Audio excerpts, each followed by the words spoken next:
ได้เงินมาแต่รวบรวมเงินได้สัก1 ก้อนพี่จะมามันแม่ขวัญมังอ่อนอย่าได้ตัดรอนน่าลองจ้าช่วยบอกพ่อแม่ที่จนแท้นักวันตานึกว่าช่วยกรุณาอย่าเรียกราคาให้แปรเดือน6จะยกกันบากมาร้องกระทั่งเงินตรามีใบละ100แดงแดงเรียกเท่าไรจะหามาไม่เปลี่ยนแปลงจะขายข้ามาจัดแจงทำใบแดงแดงมาแต่งงานเหล่านี้คงไม่ได้ง่ายเจ้าบ้านเขาสองเราช่วยกันทำกินสร้างหลักฐานจะไม่เที่ยวเตะไปงานเฮเป็นหนุ่มสำราญจะขอทำกินตลอดกาลอยู่กับบ้านทำงานหรือไป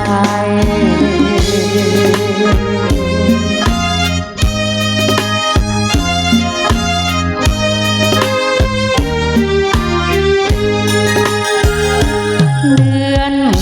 6จะยกกันมากมาร้องกระทั่ง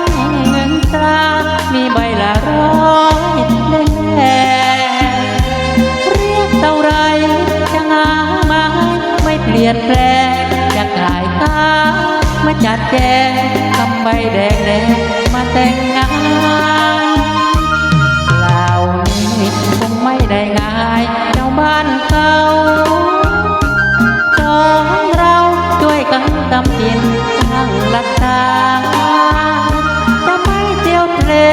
ไปงานเองเป็นหนุ่มสำราญจะขอทำกินตลอดกาลอยู่กับบ้านทำงานหรือไป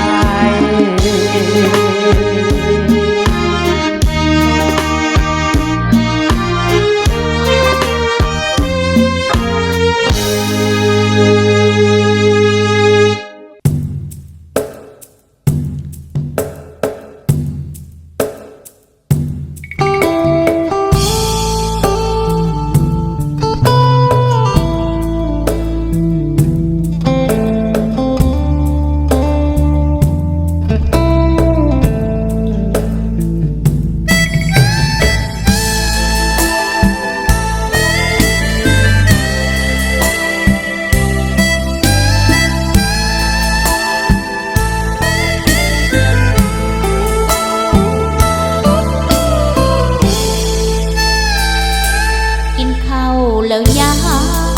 กำลังเอ็ดยังน้ออายคือทอดละลายหัวใจให้โทร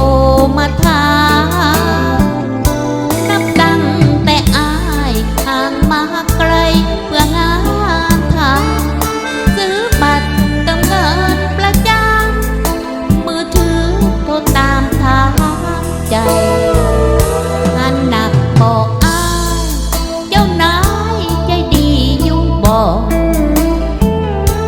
้าจ้างเคยขอได้ตามที่รอบ้างไหมสู้งานนานเนิ่นเหงื่อแลกเงินหวังแล้วเว้นจากสุขภา